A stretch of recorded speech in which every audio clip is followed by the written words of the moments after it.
This video was voted for by patrons of Questions for Science. You already know what happens when someone is shot in the head. Get what you fucking deserve!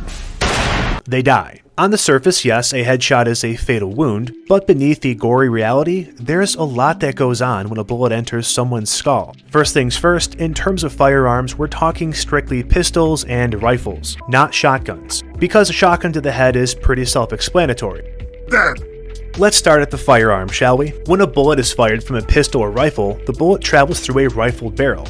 A rifled barrel has grooves in it that cause the bullet to spin. When this spinning bullet penetrates the skull, its rotating motion flings cranial tissue outward. Tissue then expands to about 12.5 times the diameter of the bullet, but is only this stretched for about 5 to 10 milliseconds and then shrinks back down to normal size. For instance, a .22 caliber bullet produces a wound of 2.7 inches.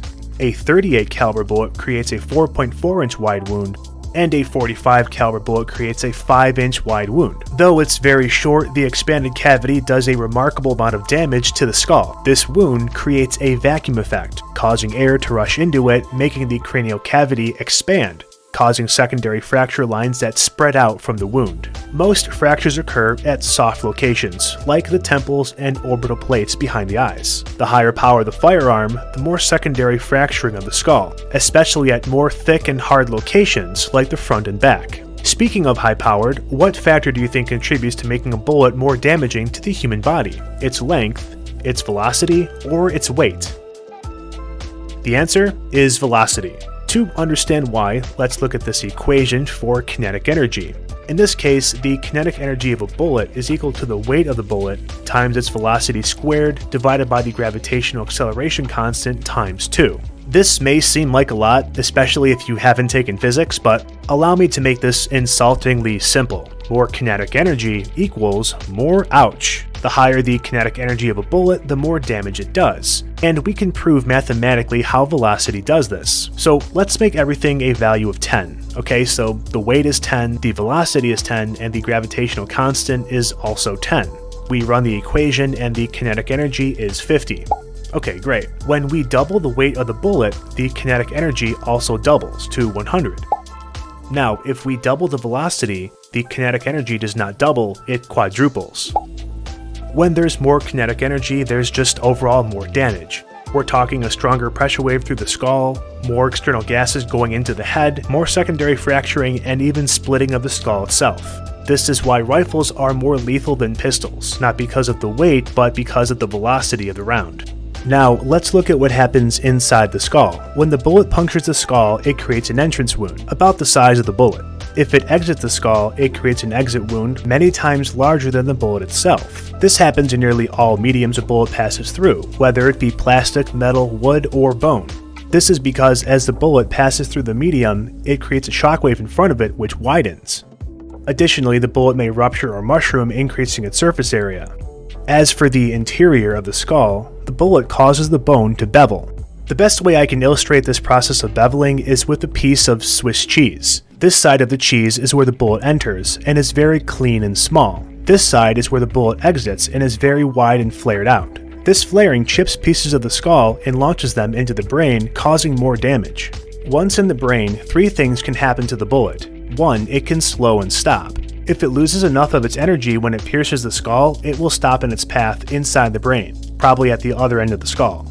2, it passes cleanly through, or 3, it ricochets inside the head. Of the 3, the least common is the third, accounting for about 20% of all bullet paths. If the round was fired from a high-powered rifle, it will most likely pass through. If it's fired from a pistol, it will likely stop in the brain or ricochet. Also, interesting fact, most skull ricochets aren't like this, where the bullet bounces off at an angle, though it does happen, but not frequently. In the majority of ricochets, the bullet follows the round groove of the skull. The skull is actually very strong, and the bullet, having lost so much energy passing through, simply glides along the groove, sometimes sitting just beneath the scalp. Finally, what happens to the brain in this whole ordeal? Well, it's bad. The brain is a solid, inelastic, and incredibly soft organ. Unfortunately, these properties do nothing to reduce the damage the brain receives from a gunshot. In contrast, elastic organs such as your intestines, stomach, and bladder receive less damage from gunshots. The energy from the pressure wave is dissipated because the tissue stretches. However, solid inelastic organs like your liver, pancreas, kidneys, heart, and brain receive full damage from the pressure wave because the tissue does not stretch. Finally, the distance the bullet travels from the barrel to the head can also determine how damaged the brain is. If the shot is far enough away, the bullet may actually bounce off the head. It'll still cause a wound, similar to getting hit in the head with a baseball bat or a hammer, but again, it won't actually penetrate the skull, but will still do severe damage. Of course, these shots are well over 100 yards away and are from low-powered firearms like a pistol or a .22. Contact shots, on the other hand, where the muzzle of the firearm is placed on the victim's head and then fired, turns the brain into a literal pulp. This happens for two reasons. Firstly, the bullet has the highest velocity when it strikes the skull, delivering the most energy possible.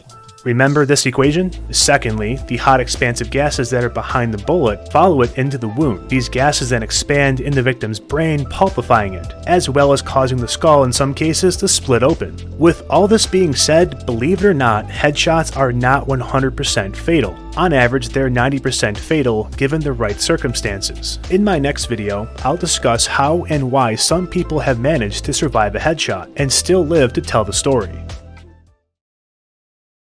Also, recently a lot of you have been asking me what my background is in, and I work in immunodiagnostics, which is really fun. But being a scientist and just reading research papers sometimes isn't enough for research for my videos, especially when I talk about medical procedures and I work in a totally different field.